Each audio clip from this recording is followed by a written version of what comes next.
Joseph McBride released the product of decades-long effort Into the Night Mirror, My Search for the Killers of President John F. Kennedy and Officer J.D. Tippit.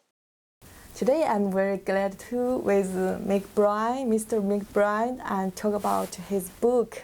And he released this book in this year, June. This book on the Kennedy assassination and the murder of Officer Tippit the same day. It's called Into the Nightmare, as you can see.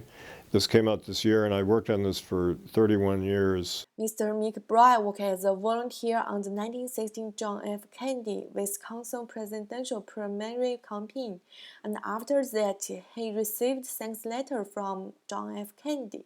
It was fun to be involved, but I also got to meet him 3 times.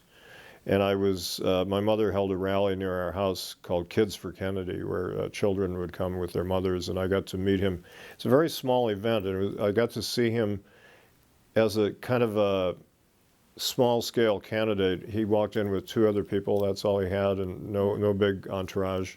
And he talked to us, and I got to talk to him, and we shook his hand, and I talked to him about his book, Profiles in Courage.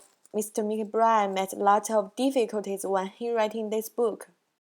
I went to Houston to interview somebody. George H.W. Bush, who later became president, had called the FBI and said the head of the Young Republicans in Houston had threatened to kill Kennedy when he came to Texas. And so I found out about this, and I went to Houston to try to meet this guy, James Parrott. And I kept calling their house, and I finally got his wife on the phone, and she said the FBI had told them not to talk to me.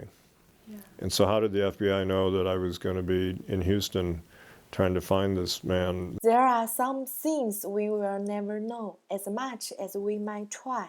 This is Jenny, San Francisco.